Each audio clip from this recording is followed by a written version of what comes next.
महादेव साहा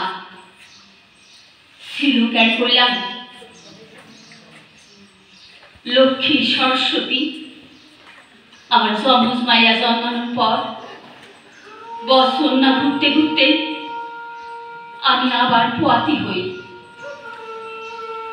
तखन डाक्तार कबिराज जल पड़ा तेल पड़ा ताके सेले हय, किन्तु ज्योतिषी कइल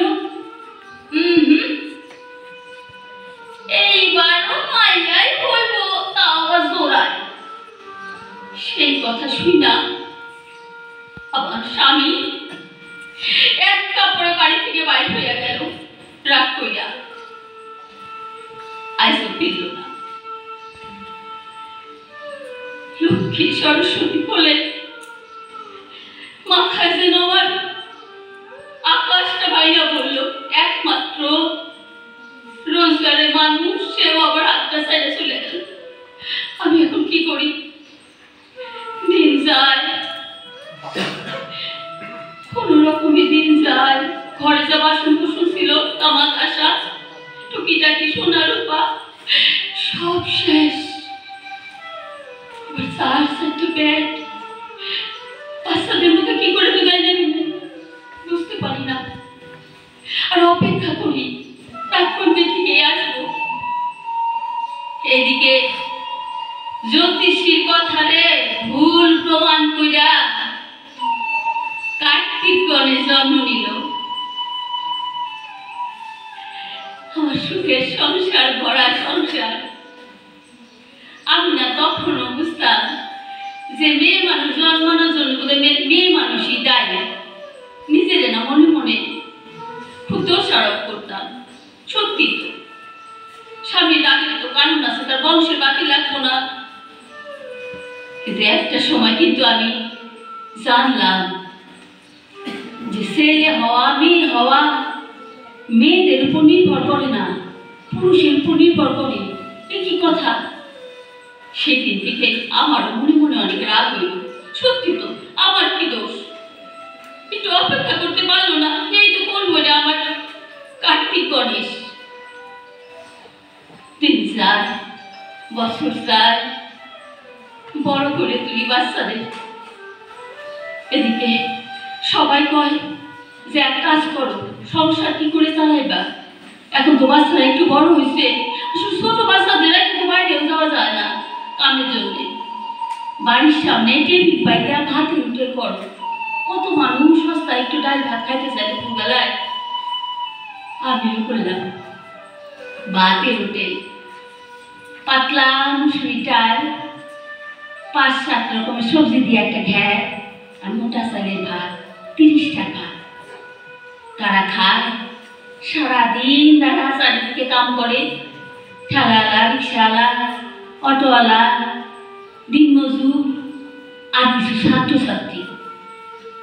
এত সস্তায় পেট ভইরা খাবার কোথায় পাইব? তাও সে আমার চলে না সংসার।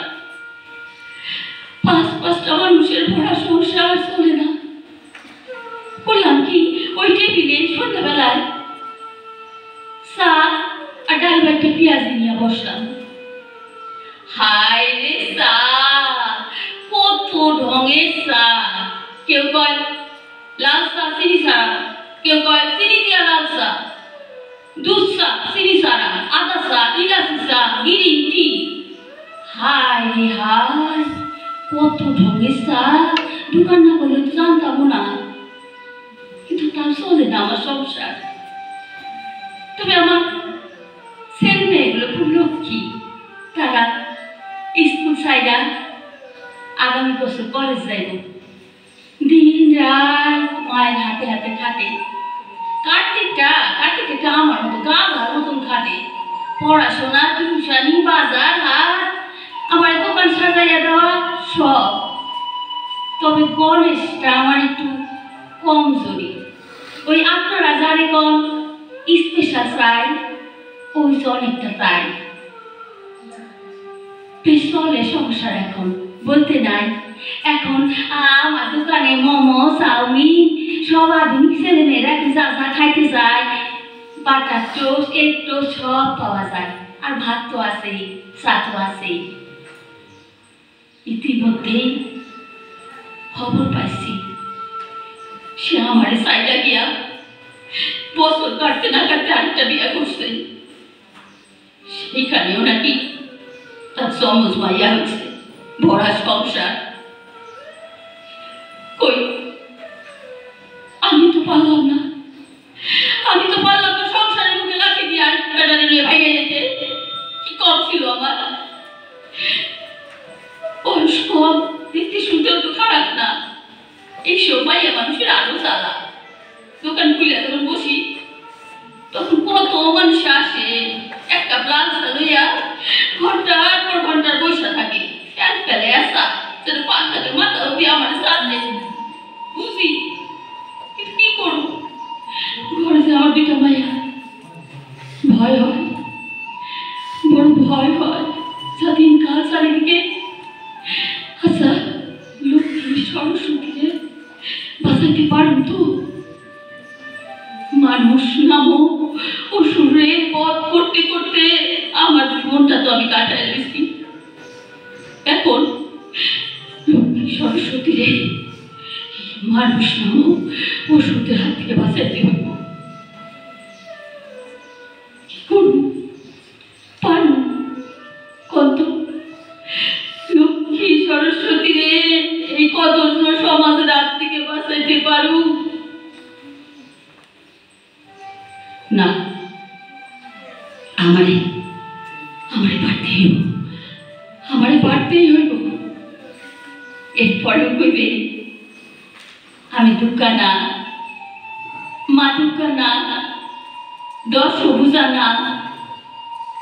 কেন সারাদিন গাধার মতন খাইটা যখন বিছানায় যাই না, মনে হয় না সকালবেলা সূর্য আমি আর দেখতে পাবো। শুধু 4টা খোলা পানের মুখটা ভাইসা ওঠে। আমি তো মা, আমার বাঁচতে হইব, ওদের জন্য বাঁচতে হইব। তারপরে হইবে আমি দুঃখা না, বাবা মারা তুলেতে আমার নাম দুঃখা, আমি তো সবুজা দুঃখা না। কেন আমারে লইয়া 7 দিন কেন একদিনও পূজা হয় না, আমারে নিয়ে উৎসব হয় না? সেই জন্যে আমি দুঃখা, মা দুঃখা, দশভূজা দুঃখা।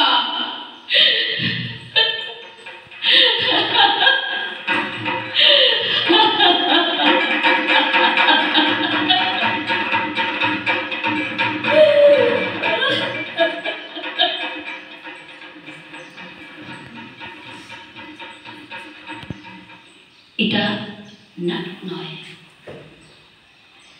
এই দশভূজা দুর্গারা আমাদের প্রতিটি ঘরে ঘরে আছে। আমরা সত্যি মাটির প্রতিমা দুর্গাকে উৎসব করি, তাকে নিয়ে তার শক্তিটাকে আমরা প্রতিদিন শ্রদ্ধা করি। কিন্তু চারিদিকে একটু গভীরে পৌঁছলে দেখা যাবে প্রতিদিন লড়াই করে চলেছে এই দুর্গারা। দশভূজা 10 হাত দিয়ে সংসারের গভীরের যন্ত্রণাগুলোকে উপেক্ষা করে তারা সংসারকে এগিয়ে নিয়ে চলেছে। তারা কখনো কোথাও আছড়ে দেয় না, কামড়ে দেয় না। তাদের অসুর বৃত্তি যে মনের ভেতরে আমাদের মানুষদের থাকে, তাকে কিন্তু জাগ্রত হতে দেয় না, দমিয়ে রাখে। সেই ভিত্তি করেই নাটক লেখা। নমস্কার।